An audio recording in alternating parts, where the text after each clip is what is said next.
Bab 61 Sun Jiutian datang lagi. Nama, Kaisar Tertinggi Pedang Penulis, Luan Si Kuangdao. Plus matikan mengatur ulang. Lilan sendiri tahu dengan jelas bahwa dia harus merayakannya bersama murid-murid lain untuk meningkatkan popularitasnya di Akademi Kaos Hijau Timur, namun dia memilih untuk pergi setelah beberapa saat ragu-ragu. Di satu sisi, untuk mempersiapkan balapan yang lebih ketat besok, ia terus mengatur pernapasan untuk memulihkan tenaga dan menyesuaikan tubuh ke kondisi terbaik. Di sisi lain, rasa bangga yang sudah lama terpendam membuatnya sangat membenci adegan seperti itu. Penolakan Lilan tidak diragukan lagi membuat murid-murid Akademi Timur yang berkemeja hijau merasa malu dan kecewa. Untungnya, ketika mata mereka tertuju pada Ding Hao segera berkata sambil tersenyum, "Ya, dengan senang hati aku akan bersenang-senang dengan kalian. Dan terima kasih karena tidak berusaha keras untuk menyemangati kakak senior Lilan dan saya." "Ya, hidup kakak senior Ding." Para murid Akademi Kaos Hijau Timur bersorak gembira. Kakak senior Ding adalah orang yang sangat baik hati. "Hah, kamu lebih baik dari orang lain." Wang Xiaoqi sengaja berkata dengan nada suara normal. Lilan, yang sedang berjalan pergi, tiba-tiba gemetar sedikit dan berhenti. "Nak, apa katamu?" Geyin memelototi Wang Xiaoqi. Wang Xiaoqi tidak menunjukkan kelemahan dan terprovokasi. Apa aku tidak bisa bicara?" "Kamu," Geyin dan Zhang Tianlun, dua orang kepercayaan Lilan, merasa kesal. Semua orang tahu bahwa Wang Xiaoqi sengaja mengambil kesempatan ini untuk memulai pertengkaran, mencoba melemahkan pengaruh Lilan di Akademi Kaos Hijau Timur. "Lupakan, ayo pergi." Tidak berbalik, Lilan mengayunkan tangannya dan pergi bersama dua orang kepercayaannya. Wang Xiaoqi memandang ketiga orang itu, wajahnya menunjukkan senyuman puas. Saat dia menoleh dan melihat Ding Hao menatap dirinya dengan tatapan aneh. Dia terkejut dan cepat-cepat berkata, "Kakak senior Ding, tolong jangan salah paham. Aku tidak menghasut hubungan antara kamu dan kakak senior Li. Kamu akan segera tahu bahwa semua yang telah aku lakukan sudah pasti untukmu." Ding Hao menggelengkan kepalanya sedikit tanpa berbicara apapun. Kerumunan mengobrol dan tertawa, dan mengikuti Ding Hao ke ruang makan Akademi Kemeja Hijau Timur. Masih banyak lagi murid yang menunggu kedatangan para pahlawan di ruang makan. Obrolan ceria dan tawa menarik perhatian para murid akademi lain. Waktu berlalu dengan cepat. Saat matahari terbenam, gerbang utama Sekte Pencari Ilmu Pedang akhirnya terdiam.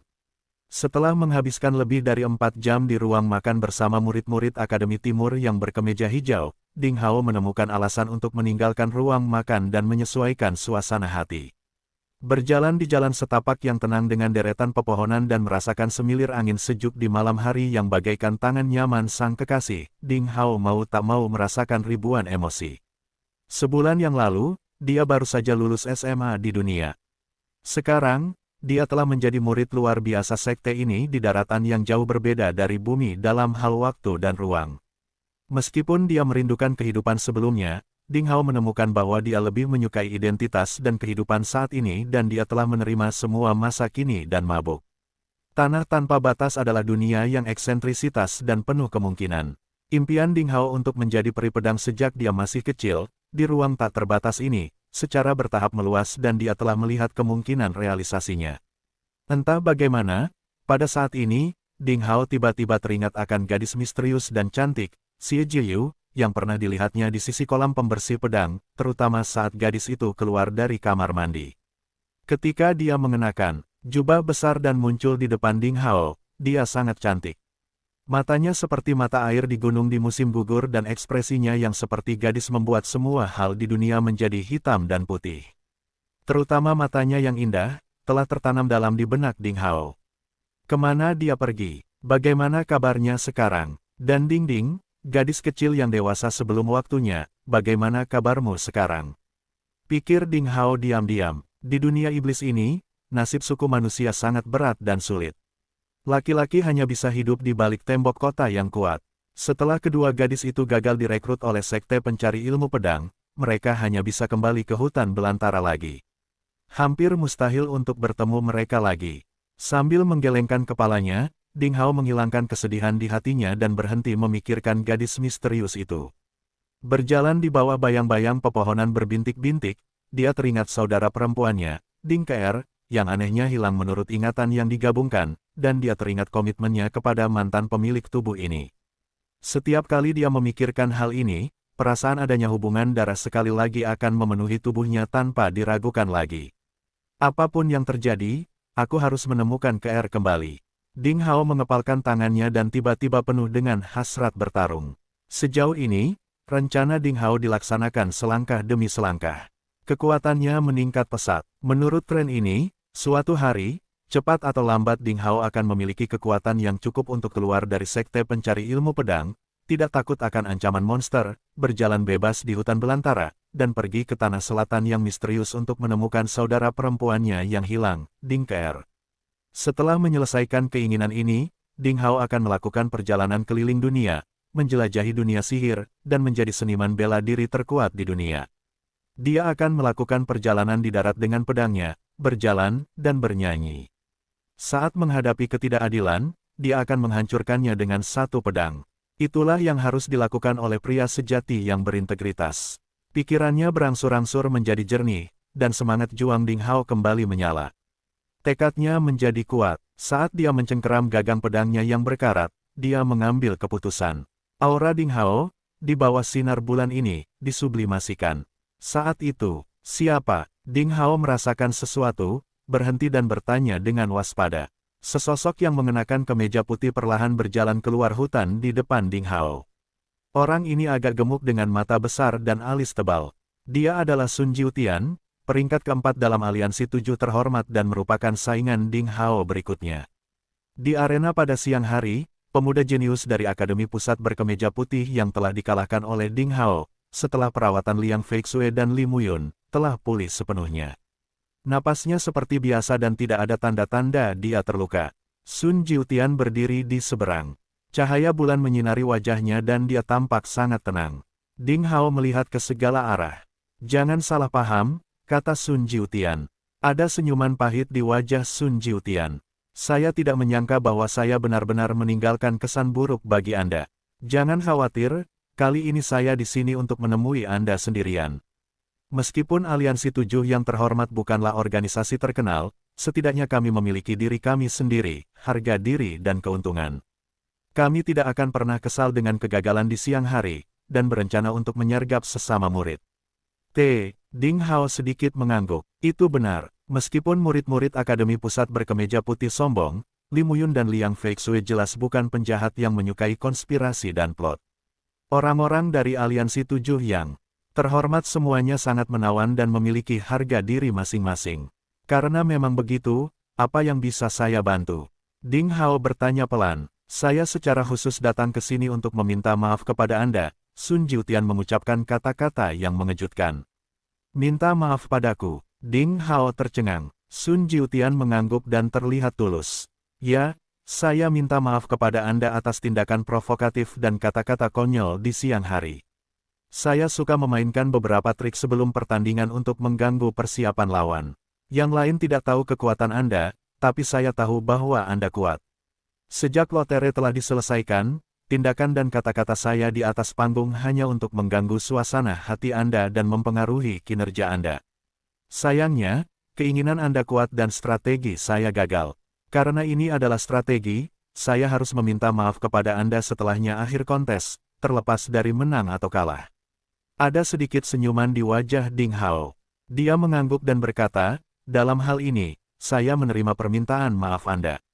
Sun Jiutian tertawa dan berkata, "Terima kasih." Setelah itu, dia segera berbalik dan pergi. Setelah 2 langkah, dia sepertinya memikirkan sesuatu, berhenti, berbalik dan memandang Ding Hao dengan serius, berkata, "Kakak laki-lakiku dan kakak laki-laki kedua harus membalas dendam padamu, jadi berhati-hatilah jika kamu bertemu mereka di semifinal." Setelah itu, dia melintas dan menghilang ke dalam hutan. Ada senyuman lebar di wajah Ding Hao. Sun Jiutian adalah pria yang sangat menarik. Itu adalah kalimat terakhir yang dia tinggalkan. Nah, mereka akan membalas dendam padanya. Maksud Sun Jiutian adalah mereka akan mengalahkannya dengan serius jika dia bertemu mereka di semifinal untuk membalas dendam pada Sun Jiutian. Ding Hao tersenyum bahagia. Yang dia inginkan adalah pertarungan paling intens. Sejujurnya, jika memungkinkan, dia lebih memilih berharap untuk melawan Li Muyun dan Liang Feixue di semifinal, para jenius muda terbaik di antara aliansi 7 yang terhormat. Ding Hao berjalan ke asramanya melalui hutan lebat di bawah sinar bulan. Pesta dengan para murid telah menunda budidayanya, dan kemudian dia harus buru-buru memulihkan kekuatannya untuk mencoba membuat terobosan dan melangkah lebih jauh dalam kompetisi besok.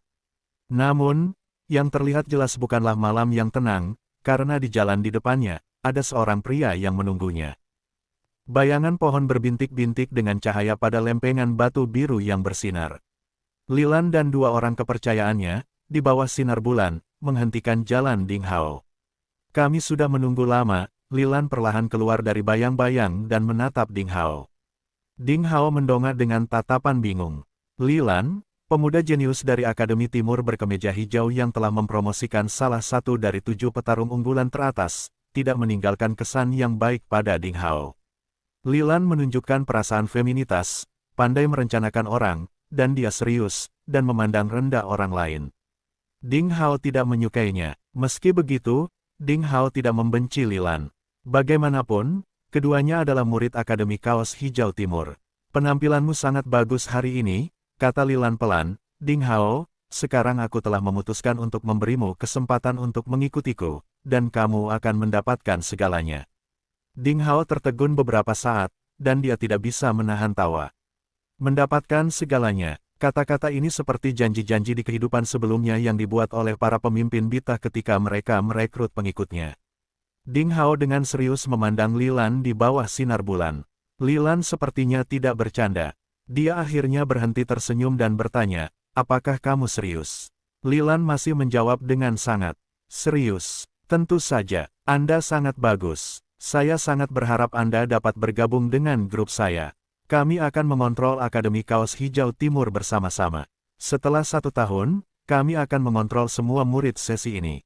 Semua jenius, seperti Lin Xin, Liu Kuang, dan orang-orang di aliansi 7 yang terhormat, akan sujud di hadapan kita. Di masa depan, kita bahkan bisa mengendalikan kekuatan inti dari Sekte Pencari Ilmu Pedang. Lilan tidak menyembunyikan ambisinya sama sekali. Saat berbicara, ada ekspresi mempesona di matanya, seolah-olah seorang mukmin yang taat sedang menceritakan keyakinannya, tegas, dan percaya diri. Ding Hao memasang ekspresi serius alih-alih tersenyum. Namun, dia tidak tertarik dengan hegemoni Kaisar Lilan. Ding Hao merasa bahwa bagaimanapun juga, dia tidak boleh menertawakan Lilan, seorang anak muda dengan impian, ambisi, dedikasi, dan impulsif. Seperti halnya seorang siswa miskin di kehidupan sebelumnya yang tidak berpikir untuk mencapai kemajuan akademis tidak boleh menertawakan teman sekelasnya yang berusaha keras. Karena Ding Hao sendiri juga sangat jelas, dibandingkan dengan kurangnya keinginannya akan kekuasaan dan hegemoni, Lilan jelas lebih cocok untuk dunia aturan hutan yang dingin, dan lebih akrab dengan aturan main di dunia ini. Namun, meskipun dia mengetahui hal itu, Ding Hao jelas tidak akan membuat pilihan yang diharapkan Lilan. Dia menggelengkan kepalanya dengan lembut.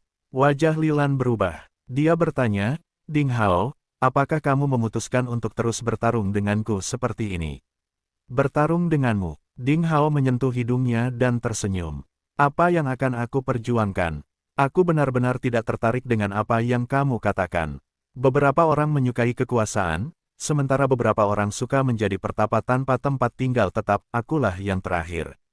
Lilan mengerang dan mulai memandang Ding Hao dari atas ke bawah dengan tatapan aneh.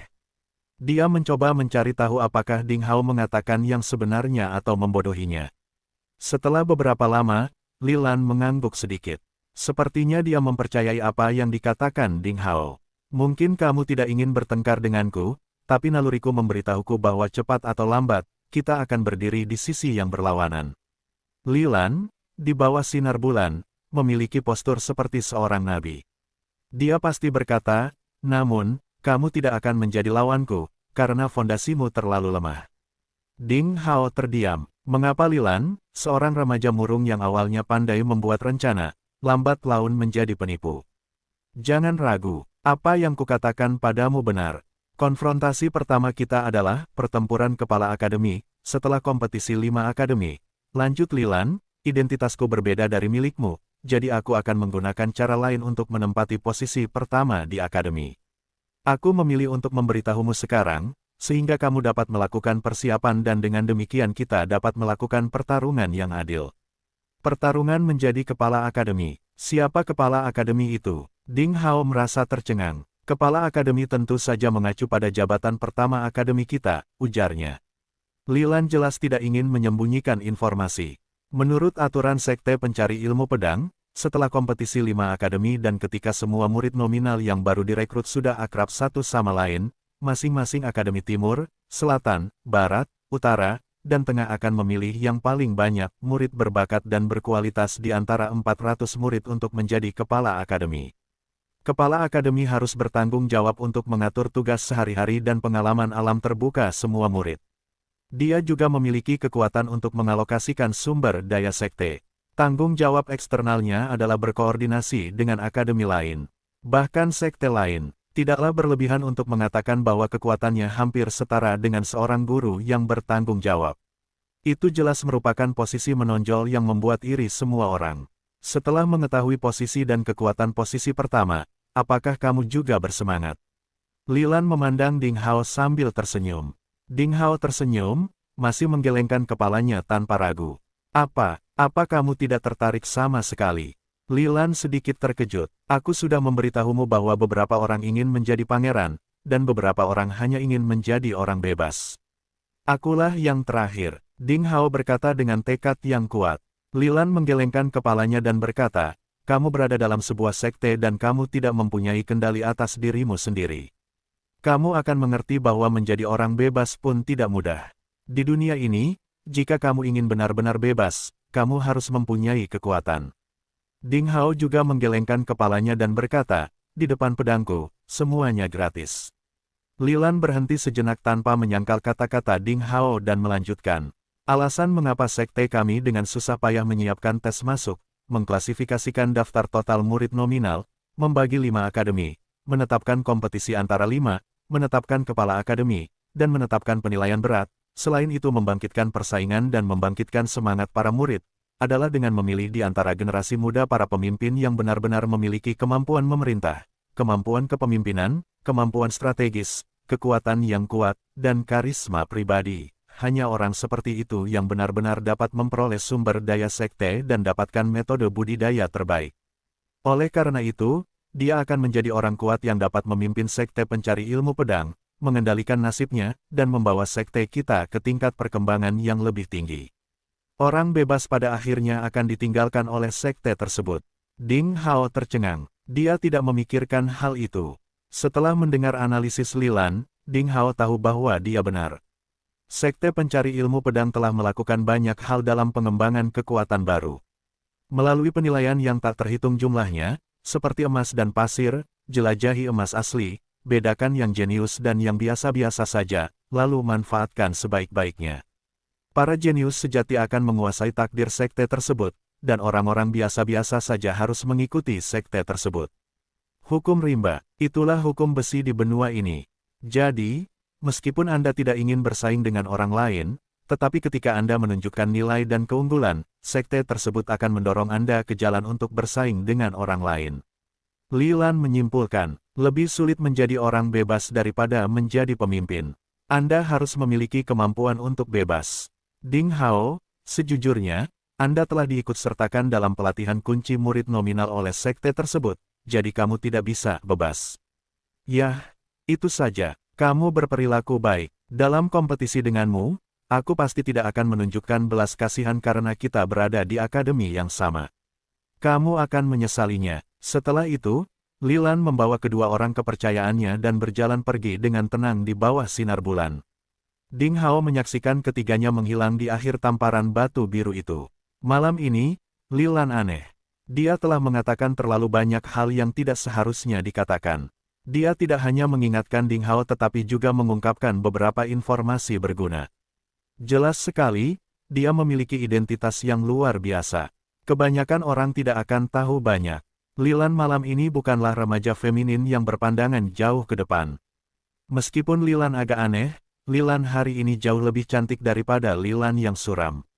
Ding Hao tersenyum dan berbicara pada dirinya sendiri. Tepat pada saat itu, sesuatu tiba-tiba terjadi. Angin hantu bertiup lewat, dan Ding Hao tidak punya waktu untuk bereaksi lain. Dia merasa tubuhnya menjadi lebih ringan, dan pedang berkarat yang diikatkan di belakang punggungnya telah hilang. Siapa ini? Ketika dia melihat ke atas, sesosok bayangan melompat di hutan dengan sangat fleksibel, dan terus-menerus mengayunkan pedang berkarat dengan tangannya. Mengejar, dapatkan kembali pedang berkarat itu. Ding Hao tidak banyak berpikir, dan tanpa sadar langsung mengejarnya. Ding Hao tidak tahu bagaimana menghargai bantuan. Dia sebenarnya menolak undangan kakak senior Li. Seorang anak sampah yang rendah hati bermimpi menjadi musuh kakak senior Li. Cepat atau lambat dia akan menyesalinya. Di jalan berbatu biru di bawah sinar bulan, Zhang Tianlun sangat marah. Ya, jika dia mengetahui identitas sebenarnya dari kakak senior Li, dia akan menyesalinya dan sangat ingin bergabung dengan kita. Ge Yin menimpali. Dia juga marah. Lilan berjalan di tengah dan tidak berkata apa-apa. Kakak senior Li, mengapa kamu memberitahu Ding Hao tentang kisah dalam posisi pertama akademi? Dengan cara ini, dia pasti akan membeli popularitas dengan upaya ganda dan dia bisa bersiap lebih awal. Zhang Tianlun mau tidak mau mengajukan pertanyaan yang sudah lama dia pikirkan. Ya, kakak senior Li, kamu terlalu baik. Kamu telah memberikan kemudahan yang luar biasa dengan memberitahu Ding Hao informasi yang begitu berharga. Ge Yin juga ragu. Lilan berhenti dan menoleh untuk melihat keduanya. Di bawah tatapan Lilan, Zhang Tianlun dan Ge Yin perlahan menundukkan kepala dan merasa bersalah. Mereka tidak tahu mengapa mereka salah. Ingat, orang kuat memiliki harga diri dari orang kuat, begitu pula orang ambisius. Yang ingin aku taklukkan adalah seluruh sekte pencari ilmu pedang. Lilan mengucapkan satu kata pada suatu waktu. Di bawah sinar bulan, mata Lilan bersinar. Pada saat ini, mata anak laki-laki feminin dengan sepasang alis Willow bersinar dengan fanatisme dan kepercayaan diri. Pada saat yang sama, momentum yang kuat yang tidak sepadan dengan tubuhnya yang sedikit lemah diam-diam memenuhi udara. Zhang Tianlun dan Ge Yin sangat terkejut.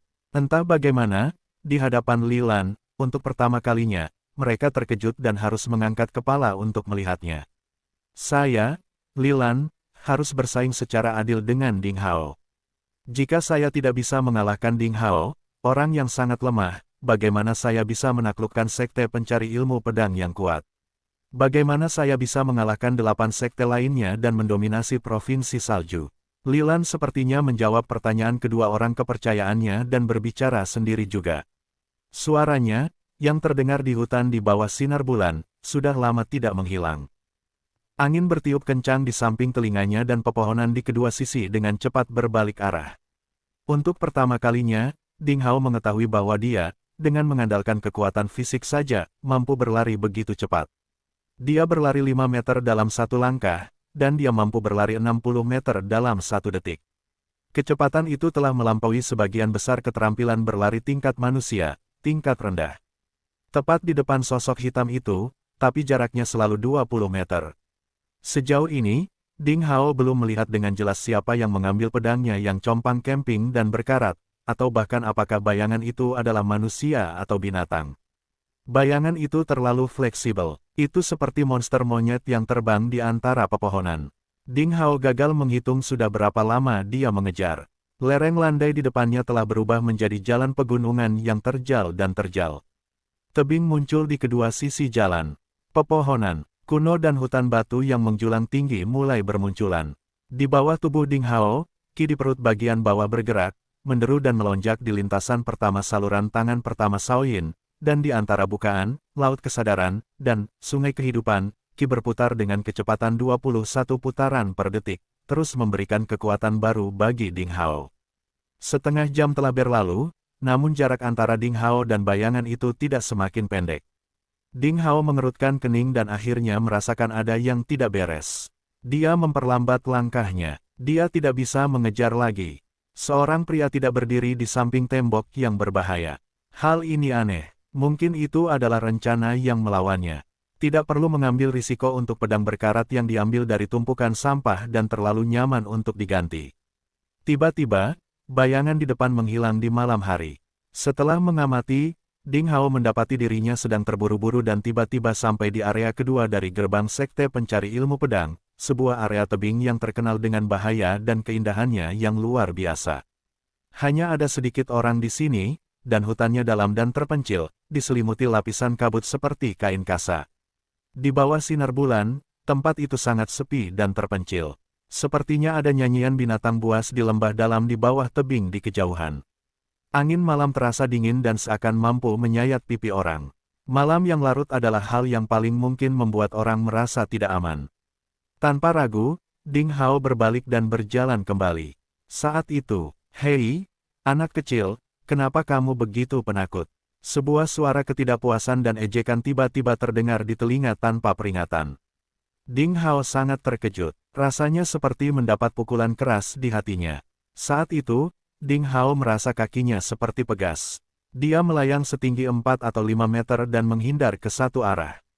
Ketika dia melayang di udara, angin, embun beku, salju, dan ki berputar di sekelilingnya.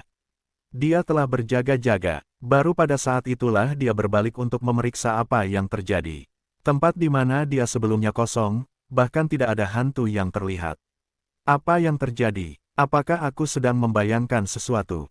Ding Hao sangat terkejut sampai rambutnya keriting. Baru saja dia dengan jelas mendengar seseorang berbicara di belakang punggungnya.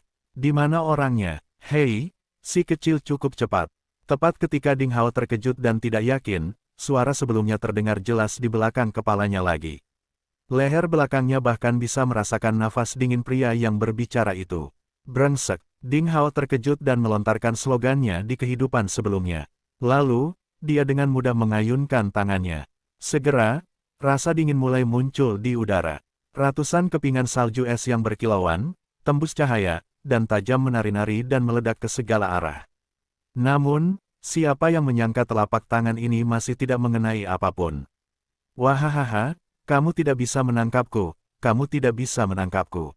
Suara itu terdengar lagi. Hal yang paling mengerikan adalah Ding Hao dengan jelas merasakan bahwa pria ini menempel di punggungnya dari awal hingga akhir dan dapat merasakan napasnya ketika berbicara, tetapi dia tidak dapat melihat atau menyentuh pria itu. Apakah itu manusia atau hantu? Tubuh Ding Hao berputar 720 derajat. Tetap saja, dia tidak melihat apapun. Berhantu, atau master yang tiada taranya. "Tuan, jika Anda tidak keluar sekarang, saya akan pergi." Ding Hao mengatakan itu dan kemudian mengerahkan seluruh energinya untuk berlari ke arah rumah perkawinan. Dalam sepersekian detik, dia sudah berada ribuan meter jauhnya. "Lupakan saja, aku tidak akan menakutimu, pengecut." Suara itu terdengar lagi. Kemudian Ding Hao tiba-tiba merasa telah diangkat. Dari kerah belakangnya seperti seekor ayam. Kaki dari tanah, dia berjalan mundur dengan cepat. Pemandangan di samping telinganya benar-benar tidak terlihat sementara angin kencang mengalir ke mulutnya. Ding Hao tidak tahu seberapa jauh dia telah terbang dalam sekejap. Rasanya seperti terbang. Sebelum Ding Hao memutuskan untuk berteriak minta tolong, tur berjalan di awan akhirnya berakhir. Ding Hao merasakan tanah kokoh di bawah kakinya dan menemukannya di puncak berbahaya yang tidak diketahui. Mendongak, seorang pria parubaya ramping dengan jubah biru kasar berdiri di belakangnya, menyentuh dagunya dan menatap Ding Hao, tidak puas. Pria parubaya itu berusia sekitar 40 tahun, dan penampilannya sangat biasa. Dia berpenampilan seperti orang yang lewat yang sama sekali tidak menonjol di tengah keramaian. Dia memiliki rambut hitam panjang dan labu anggur hitam besar diikatkan di pinggangnya. Labu itu sudah berwarna kecoklatan dan mengkilat. Dia menganggap Ding Hao sebagai pemabuk yang jorok. Satu-satunya hal yang tak terlupakan adalah mata pria parubaya ini. Sepasang mata ini sangat terang, sebanding dengan bintang di langit. Jika diperhatikan lebih dekat, sepasang pupil ini sangat dalam dan jauh, dan ada sesuatu yang mengecewakan di dalamnya seolah-olah mengandung proses transformasi dan evolusi alam semesta. Itu membuatmu merasa bahwa jiwamu pun tenggelam dalam di dalamnya.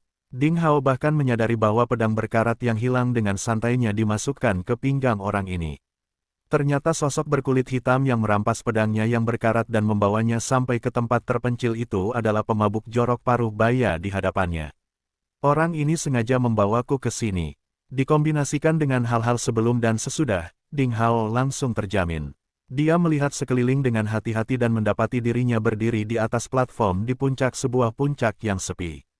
Ini adalah tempat di mana Anda tidak bisa melarikan diri. Di sekelilingnya, ada jurang maut. Puncak dari puncak yang sepi, tempat kedua pria itu berada, adalah sebuah platform dengan luas kurang dari setengah hektar, tanpa rumput yang tumbuh atau permukaan batu yang halus. Rasanya seperti ditebas oleh pedang dengan kekuatan sihir yang besar. Terlebih lagi, sayatannya sangat rapi sehingga tampak seperti pemolesan halus buatan manusia. Melihat ke kejauhan, Ding Hao tidak tahu seberapa jauh dia berlari. Jalan pegunungan terjal yang dia lewati sebelumnya sudah lama hilang. Bahkan bangunan besar di gerbang sekte pencari ilmu pedang hanya terlihat samar-samar. Satu-satunya hal yang meyakinkan Ding Hao adalah dia tidak merasakan permusuhan apapun dari pria aneh berbaju hitam ini. Meskipun pria ini menatapnya dengan ekspresi sedih seolah-olah dia adalah melon bengkok dan kurma retak di pasar sayur.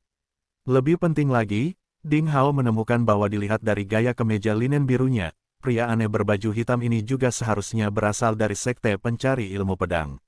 Senior, Ding Hao mengatakan sesuatu. Jangan panggil aku senior. Orang asing berbaju hitam itu dengan kasar menyela Ding Hao dan berteriak dengan marah. Kamu cukup berbakat, tapi kenapa kamu begitu pengecut? Hah, senjatamu yang paling berharga telah dirampok oleh orang lain dan kamu benar-benar berhenti di tengah jalan dalam pengejaran. Apakah kamu masih memiliki kesadaran menjadi seorang pendekar pedang?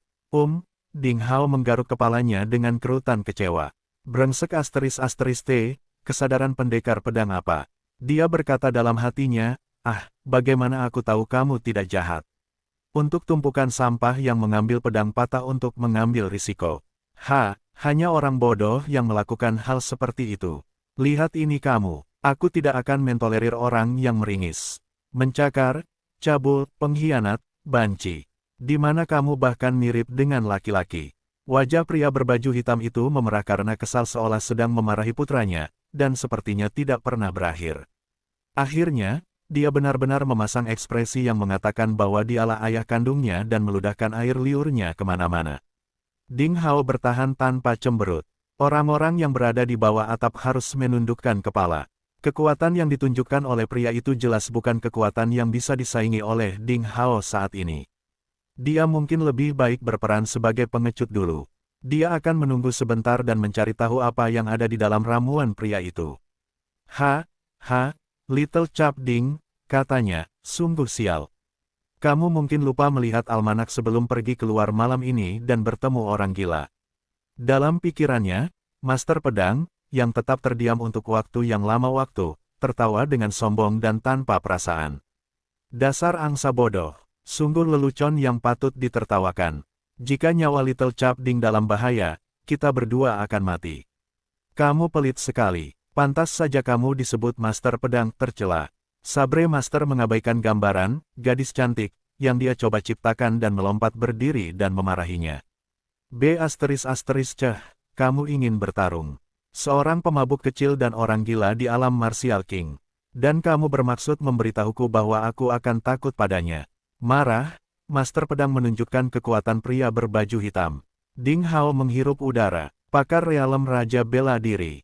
Pria berkulit hitam ternyata adalah ahli realem Martial King yang tangguh. Meskipun kekuatan ahli realem Martial King diabaikan oleh dua monster tua yang hidup selama puluhan ribu tahun, dia masih sangat tangguh bagi Ding Hao, seorang murid bela diri dengan dua lubang. Seseorang sebaiknya tidak terlalu menyombongkan diri. Jika dia benar-benar mampu, mengapa dia tidak melompat keluar dan membunuh orang gila kecil di alam Raja Bela Diri ini?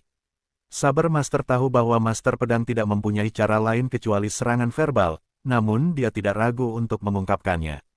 Rahang Master Pedang ternganga saat dia berdiri di sana tanpa berkata-kata selama 3 detik. 3 detik kemudian, Master Pedang mengemukakan alasan lain untuk membantah, dan berkata dengan mulut mengerucut, wanita gila dengan rambut panjang dan wawasan pendek, apa yang kamu tahu? Saya tidak percaya orang gila kecil pemabuk ini memiliki hati yang buruk. Yah, menilai dari pengalamanku selama bertahun-tahun, kurasa dia menyukai Little Chap Ding. Menyukainya, apakah orang gila alkoholik ini menyukai pria tampan? Menurutku, bisakah kamu melihatnya? Tatapan kaget Master Sabre melembut dan kemudian berkata sambil berpikir, tidak ada cara lain. Untuk bertahan hidup, Little Chap Ding, kamu harus mengorbankan dirimu sendiri. Ding Hao terdiam. Apa yang ada dalam pikiran kotormu, wanita bodoh? Master Pedang ternganga dan melanjutkan, maksudku, orang gila realem Martial King kecil ini ingin mempertahankan Little Chap Ding sebagai muridnya. Master pedang tersipu malu dan segera berkata, ini semua salahmu. Kata-katamu terlalu cabul. Kamu menyesatkanku. Sekarang Master pedang berdiri diam di sana. Master pedang memiringkan kepalanya. Apakah kamu ingin tidak tahu malu? Kedua monster tua itu sangat membuat Ding Hao kesal. Mendongak, dia melihat pria aneh berbaju hitam itu menunjuk dirinya sendiri dan mengumpat. Saya tidak tahu mengapa, tetapi pikiran Ding Hao tiba-tiba menjadi pendek dan dia tanpa sadar berkata, Tetua, apakah karena Anda tidak memikat saya ke sini pada awalnya dan Anda harus memaksa saya ke sini? Anda merasa terhina dan bertindak marah untuk menutupi kegagalanmu, bukan? Kutukan pria aneh berbaju hitam itu berakhir. Tiba-tiba, pupil di balik rambutnya yang tergerai memantulkan cahaya bulan yang redup. Matanya berkilau setajam pisau, dan dia tiba-tiba menempel erat ke Ding Hao. Apakah orang ini marah karena malu? Ketika Ding Hao selesai berbicara, dia merasa menyesal. Namun, pada saat itu, mata pria aneh itu mulai melembut. Sialan kau, brengsek. Aku tidak percaya aku tidak bisa menipumu. Tapi jangan katakan itu keras-keras, katanya, untungnya, hanya ada kita berdua di sini. Belum ada yang punya menyaksikanku dipermalukan di depan generasi muda. Dia mengambil labu botol anggur dari pinggangnya, menarik sumbatnya dengan giginya dan meneguk anggur. Buket anggur yang menyegarkan segera menyelimuti puncak-puncak yang sepi itu. Ding Hao mengerutkan alisnya. Dia sangat bingung. Nah, sekarang kamu sudah melihatnya, ambil kembali. Senjatamu adalah pedang yang bagus. Hargai dengan segenap keberadaanmu. Menyeka noda anggur di sudut mulutnya, dia membawa dan melemparkan pedang berkarat itu kembali ke Ding Hao. Pedang yang bagus, katamu. Ding Hao bergumam. Itu hanyalah pedang patah dari sampah. Apa katamu? Pria aneh itu berteriak dengan marah. Apakah kamu mengambil pedang ini dari sampah? Dia memandang Sun Fei dan menghela nafas. Di penghujung hari, dia membungkuk sedikit dan berkata, sialan, seorang anak muda yang tidak takut kehilangan nyawanya, hah. Namun memungut pedang dengan santai di tempat sampah ternyata membawa keberuntungan besar bagi Anda, bukan? Pantas saja Anda kehilangan pedang sebelumnya dan tidak mengkhawatirkan apapun. Sepertinya aku salah mengira kalian semua. Ding Hao berteriak pada dirinya sendiri dengan wajah yang lebih merah dari bit. Kenapa? Apakah pedang patah ini adalah harta karun? Percayalah padaku, lelaki berbaju hitam itu membungkuk dengan topi bambunya, kepala besar, dan berkata dengan penuh semangat sambil mengedipkan mata dengan sangat tulus, bocah cilik, kamu tidak akan pernah menemukan pedang patah seperti itu lagi.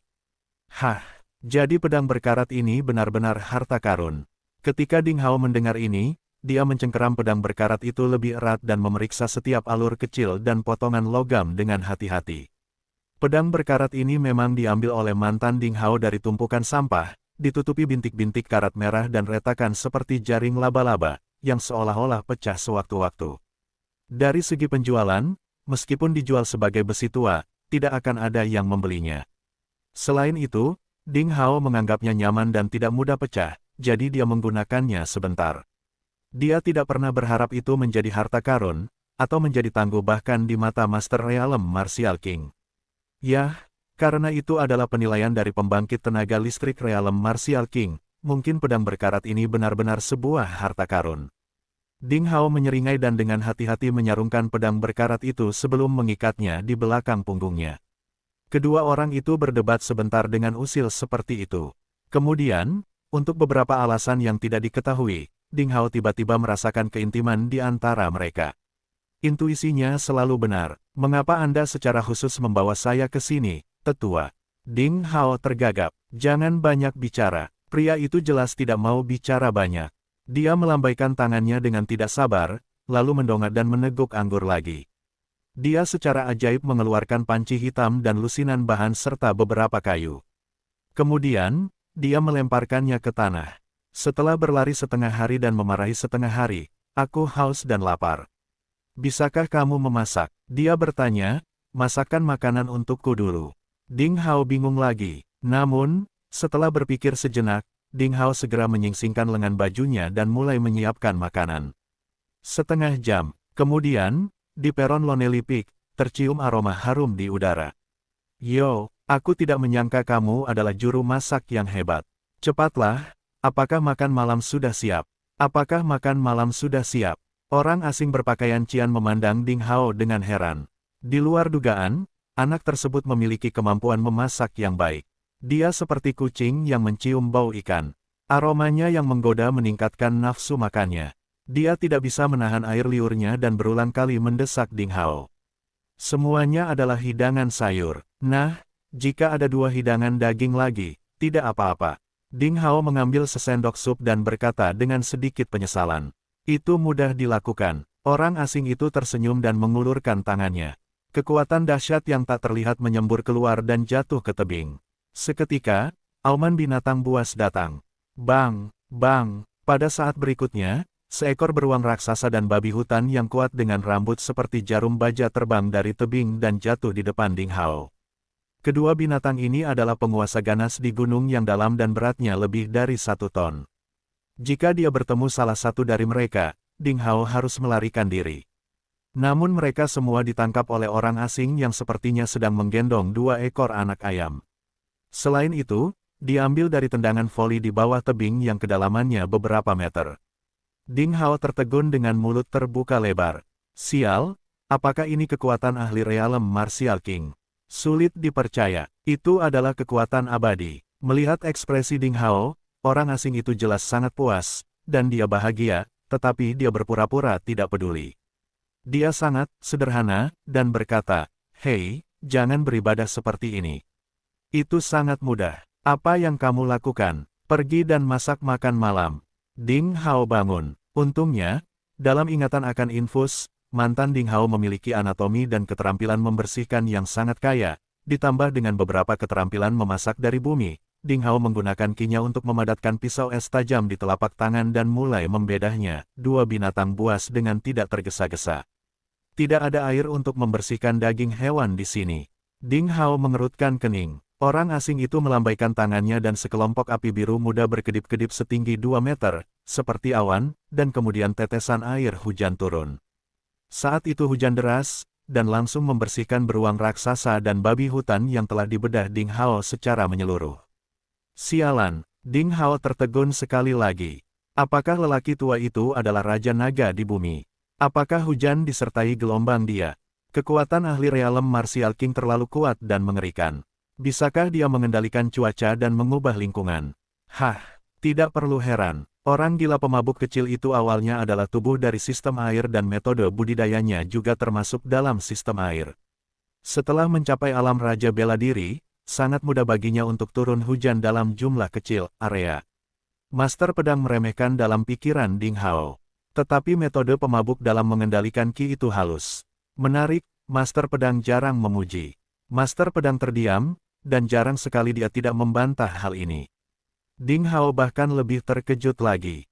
Jarang sekali kedua lelaki tua itu tidak memiliki kesedihan, yang menunjukkan bahwa orang asing dengan pakaian Cian adalah master super di antara semua seniman bela diri realem Martial King. Singkirkan keterkejutannya, Ding Hao memasak sebaik mungkin. Ding Hao, di kehidupan sebelumnya, adalah pria yang sangat rakus, jadi dia belajar banyak keterampilan memasak sendiri, dan hari ini keterampilan itu berguna. Orang asing dengan pakaian Cian itu menggiring bola, segera bergegas memegang panci besar untuk makan tanpa menunggu undangan Ding Hao. Ding Hao juga sedikit lapar, dan dia duduk di samping api unggun dan mulai makan. Waktu berlalu dengan cepat. Saat bulan berada di tengah langit, orang tua dan muda mengenyangkan diri dengan makanan lezat. Mereka berbaring di lantai batu sambil menyentuh perut dan mencabut gigi sambil memandangi bintang. Kelihatannya cukup nyaman. Yah, menurutku kedua anak laki-laki ini memiliki selera buruk yang sama. Master pedang merasa tidak bisa berkata-kata. Lebih dari itu, menurutku, ini seperti kura-kura yang memandangi kacang hijau, yang sangat disukainya. Master Sabre mengangguk. Saya tidak perlu khawatir tentang Little Chap Ding. Mereka akan menjadi sepasang pecinta makanan. Tidak, sang master pedang tiba-tiba menyangkal. Ada apa? Master pedang sangat tidak puas dengan penolakan lamarannya. Jika Master Pedang tidak dapat memberikan alasan yang sesuai, akan terjadi pertarungan verbal lainnya. Rujuk pada makanan pecinta, Anda harus menambahkan pria gemuk kecil di Akademi Utara berkemeja kuning. Oh, itu benar. Berbicara tentang pria gemuk yang beruntung, Master Pedang dengan enggan menerimanya. Dialog ini secara alami didengar oleh Ding Hao. Berbicara tentang pria kecil gemuk yang beruntung, Ding Hao tiba-tiba menyadari bahwa dia akan berpartisipasi dalam kompetisi antara 5 akademi besok. Sudah terlambat, dan dia harus segera kembali untuk membuat persiapan. Ding Hao bangkit dan mengucapkan selamat tinggal kepada yang lain pecinta makanan. Apakah kamu ingin kembali? Baiklah, aku sudah menikmati makanan lezat yang kamu buatkan untukku dan aku tidak bisa makan tanpa bayaran, jadi aku akan memberimu beberapa keuntungan. Orang asing dengan pakaian cian menyentuh perutnya dan berdiri, memandang ke bulan dan berpikir sejenak. Dia akhirnya mengambil keputusan. Itu saja, aku akan mengajarimu gerakan ilmu pedang. Sebuah gerakan ilmu pedang. Mata Ding Hao berbinar. Ilmu pedang dari ahli realem martial king benar-benar luar biasa. Jika dia bisa menguasainya, itu mungkin akan berdampak besar pada hasil kompetisi besok. Baiklah, aku akan mengajarimu gerakan ini. Orang asing itu mengangkat kepalanya dan meminum anggur. Jenggot dan rambutnya disiram anggur. Itu tampak liar. Saat dia melambaikan tangannya, ranting yang terbakar terbang ke tangannya dan dia berkata dengan keras, "Perhatikan baik-baik, nak. Aku hanya akan mengajarimu 3 kali. Pertama kali, titik." Saat dia baru saja menyelesaikan kata-katanya dan kemudian dia mengangkat pergelangan tangannya, dahan yang terbakar itu bergetar sedikit dan ada bunga api yang indah di langit malam. Orang asing dengan pakaian cian menggenggam dahan dan menggambar busur indah di udara. Seolah-olah tidak ada jejaknya, namun seolah-olah itu adalah teori antara langit dan bumi, seperti naik turunnya matahari dan bulan, seperti pergerakan bintang-bintang. Itu terlalu menakjubkan untuk digambarkan. Itu hanya bisa dipahami. Pada pandangan pertama, Ding Hao membeku seperti disambar petir. Dia tersesat di dunia gerakan ilmu pedang ini. Kedua kalinya, mengabaikan seberapa banyak yang telah dikuasai Ding Hao, guru itu berteriak keras dan mulai menampilkannya untuk kedua kalinya. Kali ini, perasaan yang ditangkap Ding Hao berubah. Itu bukan lagi gambar dan lintasan yang indah, tapi nafas yang kuat mengalir di wajahnya, menyelimuti Ding Hao di dalamnya seolah-olah dia berada di dunia dengan hanya pedang di dalamnya. Puncak yang sunyi, api unggun, dan langit serta bumi semuanya lenyap. Hanya ada satu pedang panjang di dunia yang menghasilkan lengkungan aneh. Ding Hao berdiri diam di tempat yang sama, bahkan lupa bernapas, dan ada ekspresi menarik di wajahnya. Melihat pemandangan ini, orang asing dengan pakaian cian itu mengangguk. Ada kepuasan dan keterkejutan di matanya. Ketiga kalinya, orang tua itu dengan tergesa-gesa menunjukkan gerakan ini untuk ketiga kalinya. Kali ini, Ding Hao merasa pandangan di hadapannya berubah lagi. Semua ilusi dan esensi artistik sebelumnya telah hilang sama sekali. Hanya perubahan jelas pada cabang yang terlihat di matanya. Tidak ada elemen artistik. Yah, itu sudah berakhir. Seberapa banyak yang bisa kamu kuasai tergantung pada pemahamanmu sendiri. Orang asing dengan pakaian cian tidak menjelaskan gerakan ini dan melemparkan dahan itu kembali ke api unggun, mengambil labu dan meminum anggur. Ding Hao hanya berdiri di sana seperti patung tanah liat. Dia tidak mendengar kata-kata lelaki tua itu. Haha, ya, anak baik. Orang asing itu mengangguk dan berkata. Kemudian dia tidak berkata apa-apa lagi dan kembali ke panci, mengambil sebagian sisa makanan di panci dan memakannya. Waktu berlalu. Bulan perak jatuh dan matahari terbit. Di kejauhan, langit putih, dan ada kabut putih di sekitar gunung. Jika dilihat dari puncak-puncak yang sepi, dia bisa melihat ombak biru di kejauhan, dan paviliun yang tidak jelas itu tampak seperti negeri dongeng. Saat matahari menyinari dirinya, Ding Hao gemetar dan terbangun dari keadaan tidak mementingkan diri sendiri. Sungguh gerakan pedang pertahanan yang luar biasa. Sungguh ajaib sehingga dapat memblokir semua kekurangannya. Aku tidak percaya ada gerakan pedang pertahanan yang begitu sempurna di dunia ini, dan sulit membayangkan gerakan pedang apa yang ada di dunia ini dapat menghancurkan pertahanannya. Ding Hao tidak bisa tidak mengaguminya. Level keterampilan pedang ini harus jauh melampaui peringkat manusia dan peringkat bumi. Adapun apakah itu di pangkat surgawi atau pangkat dewa, sulit untuk menilai berdasarkan pendapat Ding Hao saat ini. Haha. Kebetulan aku membuat 3 gerakan pedang yang tidak disebutkan namanya, yang bukan milik seni bela diri manapun, jadi kamu bisa menggunakannya sesukamu. Tidak perlu khawatir, gerakan yang baru saja aku ajarkan padamu disebut, tertutup door, yang merupakan satu-satunya ilmu pedang pertahanan dari ketiganya. Haha, bahkan di seluruh sekte pencari ilmu pedang, saya khawatir hanya sedikit orang yang dapat mematahkan gerakan ini. Orang tua itu melihat ekspresi kagum Ding Hao, yang memuaskan kesombongannya, jadi dia memberikan penjelasan. Ding Hao tampak serius dan bersyukur. Dia tahu apa arti gerakan pedang ini bagi seorang pendekar pedang. Dia akan berlutut dan mengungkapkan rasa terima kasihnya atas kesopanan yang sebesar-besarnya. Oh, tidak, apa yang kamu lakukan? Melihat gerakan Ding Hao, orang asing dengan pakaian Qian itu ketakutan dan langsung melompat menjauh. Ding Hao terkejut dan dia ingin berlutut lagi. Orang tua itu buru-buru mengangkat tangannya, dan kekuatan tak terlihat muncul, menahan Ding Hao. Dia menggelengkan kepalanya yang berantakan berulang kali dan berteriak, "Jangan berlutut, jangan ganggu aku tidak bisa menerima seorang pengecut sebagai muridku. Aku sudah bilang kepadamu bahwa gerakan ini adalah bayaran dari makanan lezat itu. Kita tidak saling berhutang pada siapapun." Mendengar itu, Ding Hao harus bangun. Tidak bisakah dia merekrut murid? Aneh sekali. Setelah beberapa saat, Ding Hao memikirkan sesuatu. Dia berjalan dan berkata sambil tersenyum lebar, "Pendahulu, Anda baru saja mengatakan ada 3 gerakan. Mengapa Anda tidak mengajari saya 2 gerakan pedang tersisa yang tidak disebutkan namanya?"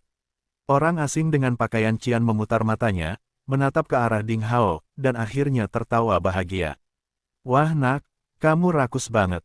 Haha, bisa tidaknya kamu mempelajari 2 gerakan lainnya tergantung pada kesempatanmu." Setelah itu, sosoknya bergetar dan menghilang begitu saja di depan Ding Hao. Ding Hao tertegun dan dia masih ingin mengatakan sesuatu, tapi sudah terlambat. Saat angin bertiup, Ding Hao bangun dan melihat ke tebing sekitarnya. Dia gemetar dan tiba-tiba memikirkan sesuatu, dan sedang terburu-buru. "Hei, kamu baru saja pergi seperti itu. Sayang sekali, tempatnya sangat tinggi. Maukah kamu menjatuhkanku? Apa yang harus aku lakukan? Sial, aku hanya bisa turun selangkah demi selangkah. Apakah aku ditakdirkan untuk mendaki tebing kehidupan ini?" Untuk kembali sebelum dimulainya pertarungan semifinal, Ding Hao harus mengambil risiko lagi. Untungnya, dia mendapatkan banyak hal. Orang asing dengan pakaian Qian itu misterius. Gerakan pintu tertutup, yang baru saja dia ajarkan sangatlah kuat. Jika dia bisa menguasainya sepenuhnya, Ding Hao tidak akan terkalahkan di hadapan master manapun di bawah alam prajurit bela diri. Selain itu, Ding Hao juga secara samar-samar mengetahui bahwa orang asing itu mencarinya secara eksklusif. Itu hanyalah alasan untuk memberikan metode pedang sebagai hadiah untuk memasak. Dia hanya ingin mencari alasan untuk mengajari Ding Hao gerakan pintu tertutup. Siapa orang ini? Kenapa dia begitu baik? Apa tujuannya? Ding Hao meraih batu yang menonjol dan turun, dengan rasa ingin tahu menebak-nebak di dalam hatinya.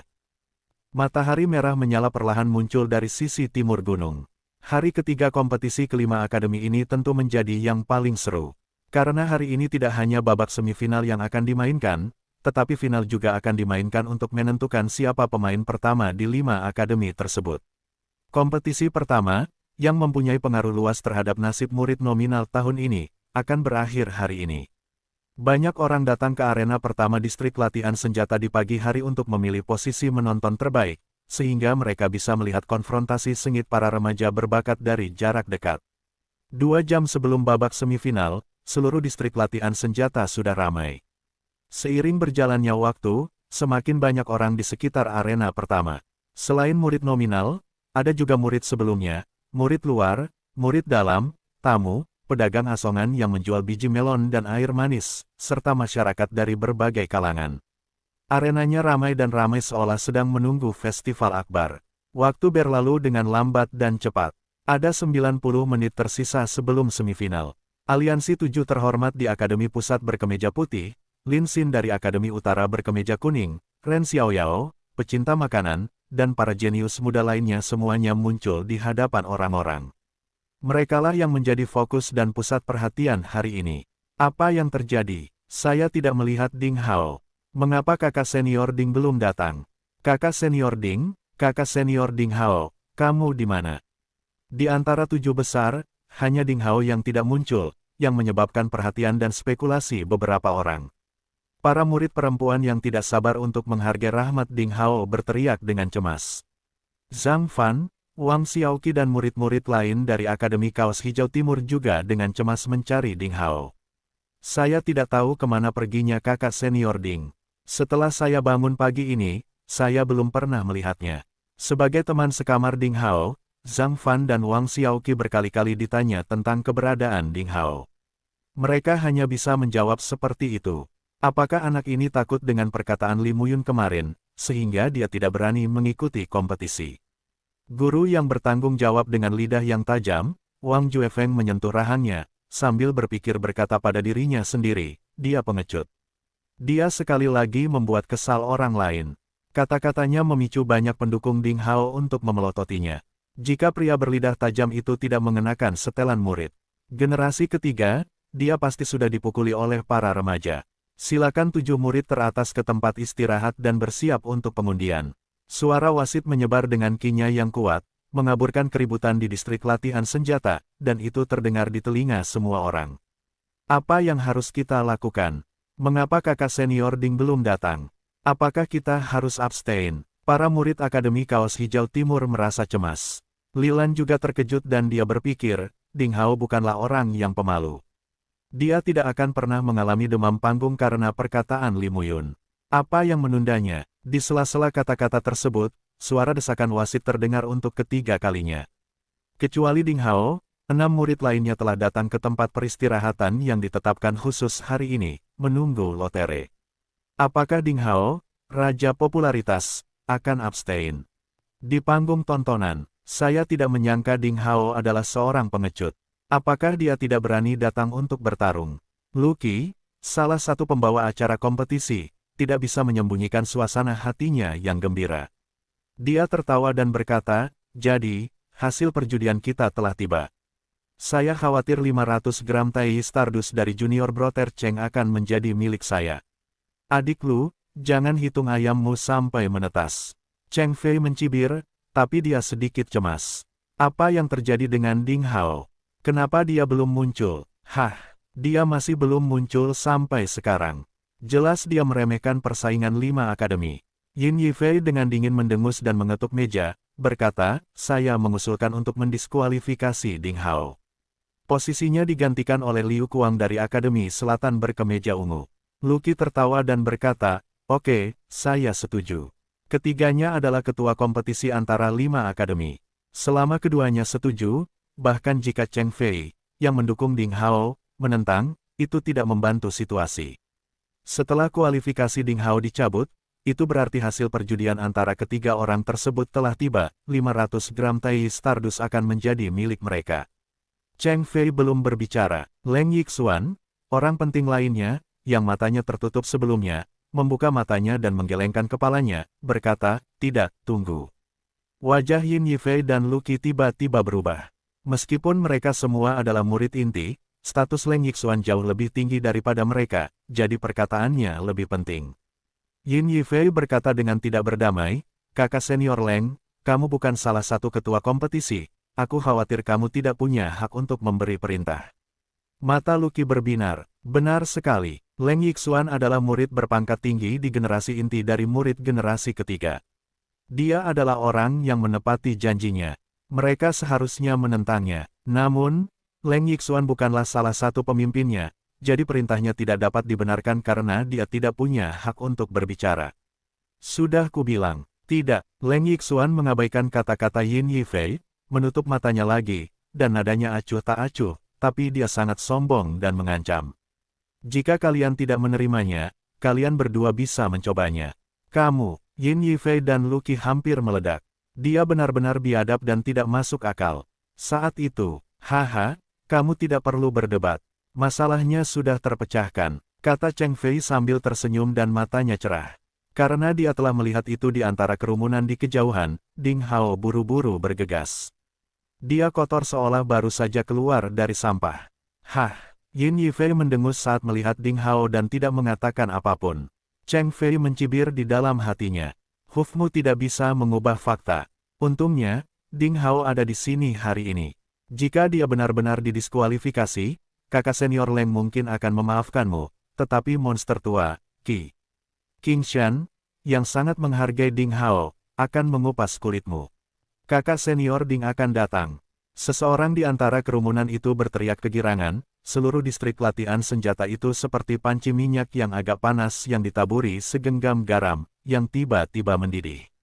Zhang Fan, Fang Tianyi, dan Wang Xiaoqi serta murid-murid lain dari Akademi Kaos Hijau Timur semuanya bersemangat sampai-sampai mereka hampir menangis.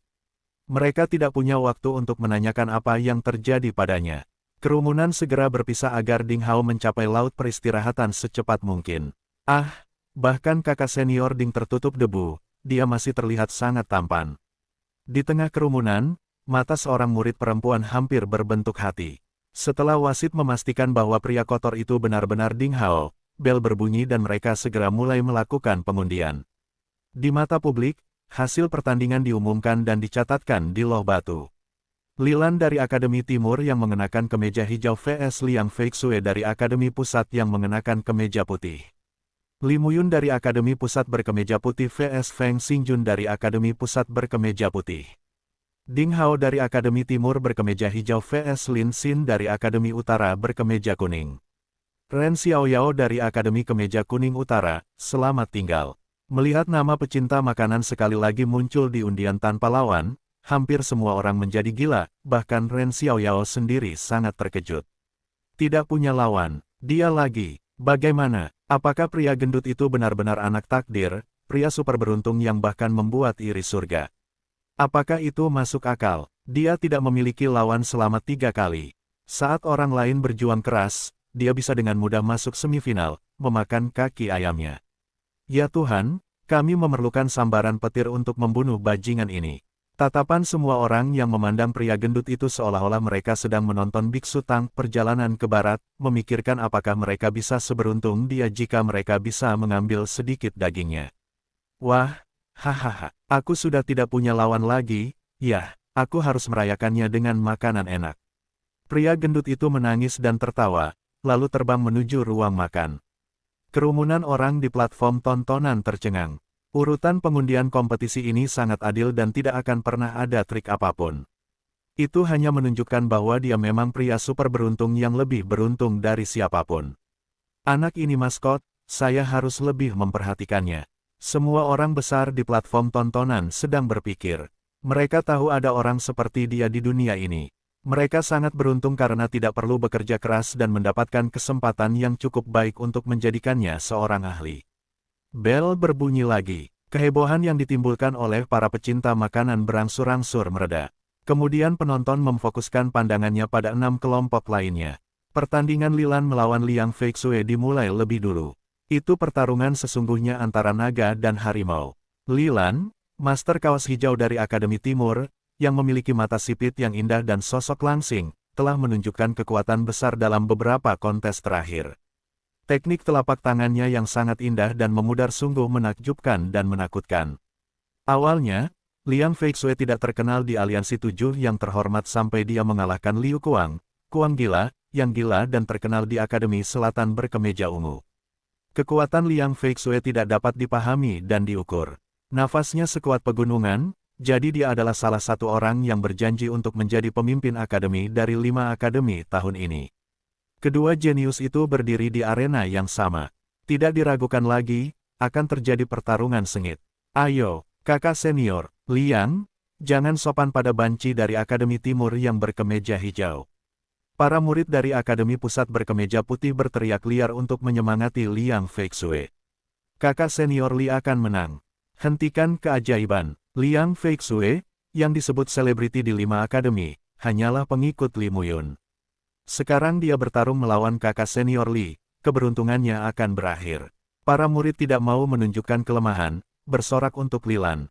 Ke segala arah, mata semua orang tertuju pada 2 orang jenius di arena. Ding Hao juga sedang menunggu dimulainya permainan. Dia tidak tahu siapa yang akan menang, karena kedua orang itu adalah orang-orang yang tidak dapat diduga. Dentang, saat bel berbunyi, wasit dengan keras mengumumkan dimulainya pertandingan. Angin sepoi-sepoi bertiup, mengguncang rambut dan pakaian kedua pemuda jenius itu. Keduanya terlihat sangat anggun dan tampan. Mendengarkan sorakan dan teriakan di sekitar, tak satu pun dari mereka bermaksud menyerang lebih dulu. Kekuatan Qi yang tak terlihat, seperti 2 pusaran, perlahan terbentuk di arena dan bertabrakan satu sama lain. Aliran udara berputar dan menyapu rambut mereka di sekitar kepala. Ada cahaya terang di mata almonnya. Liang Feixue tiba-tiba berkata sambil tersenyum, "Aku sudah menantikan untuk melihat teknik telapak tanganmu yang sangat indah dan memudar, dan akhirnya, aku beruntung bisa bertarung dengan kakak senior Li. Bagaimana kalau memutuskan hasil pertarungan dalam 3 telapak tangan?" Lilan berpikir sejenak dan mengangguk. Bagus. Dialog kedua pria tersebut dengan jelas disampaikan melalui formasi prasasti di arena dan didengar oleh semua orang. Memutuskan hasil pertarungan dalam 3 telapak tangan. Semua orang bersemangat. Itu akan menjadi benturan kekuatan nyata tanpa gerakan terampil apapun, yang membuat semua orang bersemangat. Kerumunan tidak sabar untuk berteriak. Di arena, telapak tangan pertama, Lilan menyingkat dan menjalankan kinya. Momentum dahsyat muncul dari tubuhnya yang sedikit halus. Qianqi menyebar, seperti riak yang terlihat, berpusat di sekitar tubuhnya. Telapak tangannya yang ramping berangsur-angsur menjadi telapak tangan seperti batu giok. Ledakan, Lilan tiba-tiba bergegas keluar, meninggalkan rantai bayangan di udara, dan menyerang dada Liang Feixue dengan telapak tangannya. "Aku sedang menunggumu," Liang Feixue berteriak dan sangat bersemangat. Saat ini, dia telah mengaktifkan keterampilan sihirnya ke kondisi puncak. Lapisan kilau oker samar menjulang, dan dia berdiri kokoh di tanah. Momentumnya sekuat gunung. Dia menyerang telapak tangan Lilan yang seperti batu giok dengan telapak tangannya yang kuning pucat. Ledakan. Semua orang mendengar ledakan besar. Murid terdekat merasakan badai, dan mereka hampir terlempar. Ada sakit kepala karena suaranya sangat keras hingga seperti ada yang memukul telinganya. Di peron, angin biru dan kuning bertiup. Tubuh Lilan dan Liang Feixue bergoyang pada saat yang sama, dan mereka mundur 3 langkah, dan wajah mereka tampak merah. Ada 6 jejak kaki yang jelas di setiap langkah Lilan, sejelas yang diukir oleh seorang pematung. Sedangkan Liang Feixue meninggalkan 6 lubang pecah di tanah berwarna biru. Ada banyak retakan kecil di bebatuan. Mereka setara pada serangan pertama. Kekuatan mereka berdua telah mencapai alam murid bela diri dengan 3 lubang, dan mereka telah memadatkan ki mereka sesuai dengan atribut fisik masing-masing. Lilan memiliki ki kayu hijau yang berumur panjang, sedangkan Liang Feixue memiliki tanah kuning yang tebal dan stabil. Ki, di bawah panggung, Ding Hao mengerti. Namun, Lilan menggunakan teknik telapak tangannya yang sangat indah seperti pudar, tetapi Liang Feixue tidak menggunakan keterampilan sihir apapun. Dari sudut pandang ini, Liang Feixue tampaknya lebih kuat. Ding Hao diam-diam menebak. Sebagai murid Akademi Kaos Hijau Timur, Ding Hao tentu berharap Lilan bisa menang. Telapak tangan kedua, setelah Lilan mengatur pernapasannya, dia segera melakukan pukulan kedua. Kali ini, telapak tangannya menjadi semakin seperti batu giok. Jejak telapak tangan yang sebelumnya terlihat telah hilang sama sekali. Tidak ada rasa tekstur berdaging. Itu lebih seperti sebuah karya seni yang murni diukir dari batu giok. Saat dia menyerang, tidak ada angin. Telapak tangannya perlahan bergerak maju. Tampaknya tidak mengandung kekuatan apapun. Liang Feixue tampak lebih bermartabat. Saat dia menarik napas dalam-dalam, seluruh tubuhnya tiba-tiba membengkak dengan cahaya oranye. Telapak tangannya perlahan terangkat dan membuat setengah lingkaran di depan perut bagian bawahnya. Tiba-tiba telapak tangannya menjadi sebesar pengki. Kemudian, dengan kecepatan sangat cepat, dia bergegas keluar. Di bawah pandangan semua orang, serangan lambat dan serangan cepat ini bertabrakan. Ledakan, ada suara yang lebih keras dari yang pertama kali. Kedengarannya seperti suara guntur. Para murid yang berada di dekat arena menutup telinga mereka dan terjatuh ke belakang dengan wajah pucat. Itu terlalu buruk. Semua murid memandang kedua pria di arena dengan luar biasa. Seberapa kuat mereka? Pada saat itu, mereka merasa hati mereka hancur akibat ledakan tersebut. Di arena, telapak tangan mereka masih saling menempel. Postur itu berlangsung selama 4 detik. Kemudian, salah satu dari mereka menjerit tercekat dan tersandung ke belakang. Itu adalah Liang Feixue. Ada seruan di antara kerumunan. Apakah Liang Feixue kalah? Para murid Akademi Pusat berkemeja putih menutup mulut mereka, memperlihatkan penampilan yang luar biasa. Saudara-saudara dari Aliansi 7 yang terhormat juga kebingungan. Hanya Li Muyun yang masih tenang.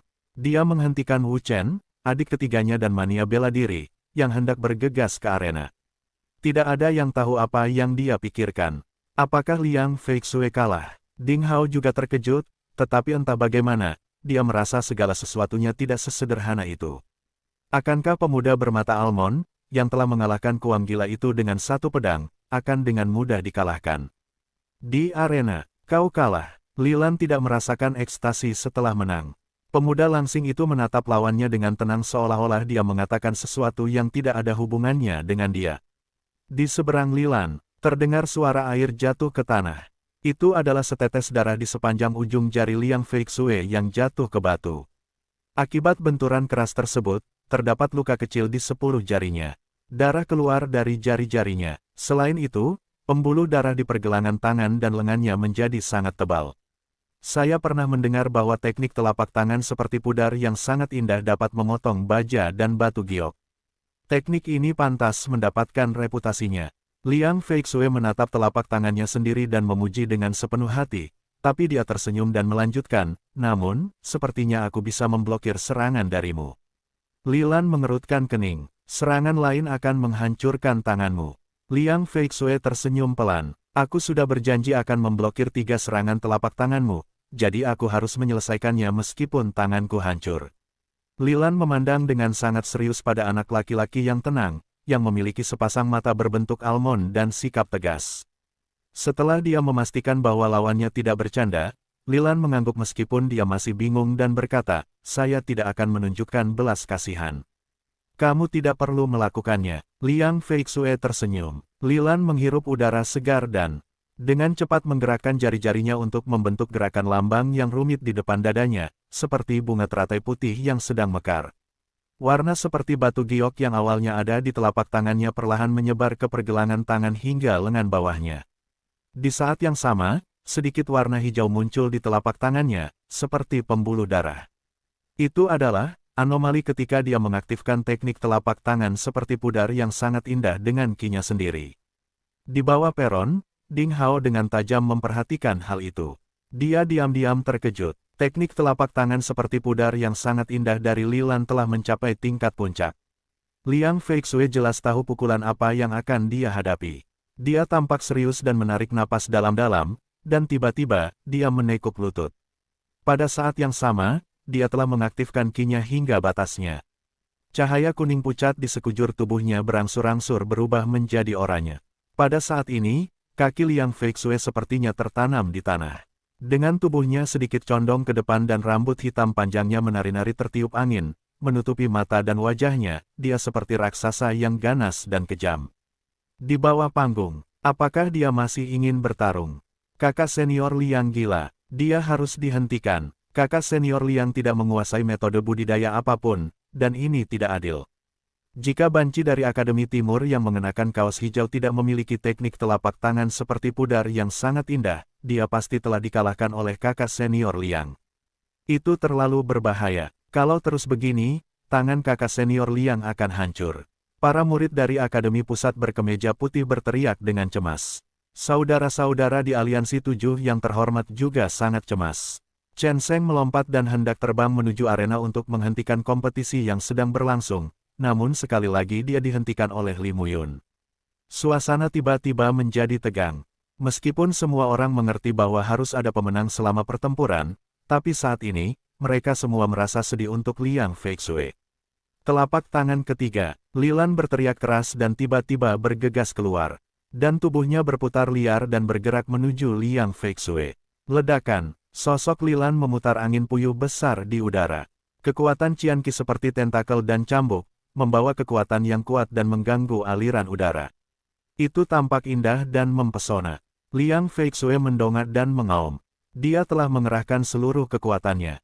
Telapak tangannya berkembang menjadi cahaya kuning yang menyilaukan. Sepertinya dia telah mencoba yang terbaik, yang terlihat lebih menyedihkan.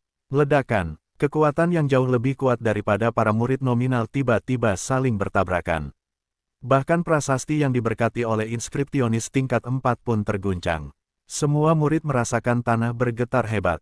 Rasanya seperti gempa bumi, dan suaranya sangat keras hingga telinga mereka hampir berdarah. Lilan menang. Ding Hao dengan tajam memperhatikan pemandangan di arena di dalam angin. Telapak tangan giok Lilan dengan sedikit warna hijau segar menghancurkan ki kuning yang dikeluarkan oleh Liang Feixue, dan kemudian banyak darah perlahan terciprat. Ding Hao bahkan melihat telapak tangan Liang Feixue terbelah, memperlihatkan tulang putih di dalamnya. Pada saat ini, Ding Hao terkejut menemukan ada sedikit keraguan di mata Lilan. Warna hijau di telapak tangannya tiba-tiba menghilang. Saat itu, sesuatu yang aneh terjadi. Api merah menyala keluar dari tangan Liang Feixue, yang hampir hancur. Itu adalah kekuatan yang melampaui murid bela diri 4 lubang. Itu buruk. Ding Hao tiba-tiba cemas. Itu buruk. Lilan kaget. Dia awalnya ingin menunjukkan belas kasihan, tapi dia tidak tahu. Sebelum dia bisa bereaksi, dia merasakan ada kekuatan dahsyat mengalir dari telapak tangan yang seharusnya tidak memiliki kekuatan, dan segera menghancurkan kekuatan Fed yang sangat indah. Seperti teknik telapak tangan, dengan cepat dan kasar dituangkan ke dalam pelukannya. Engah, darah muncrat ke tenggorokan Lilan. Dia merasa dia akan pingsan. Dia meledak dengan cepat. Perubahan mendadak ini di luar dugaan semua orang. Penonton bahkan tak sempat berseru. Saat ini, mata Liang Feixue bersinar dengan cahaya merah. Seolah-olah dia berada dalam keadaan kacau dan penuh kekerasan. Dia segera berlari ke arah Lilan dan mengayunkan tinjunya, yang menyebabkan aliran udara kuat di udara. Dia akan membunuh Lilan.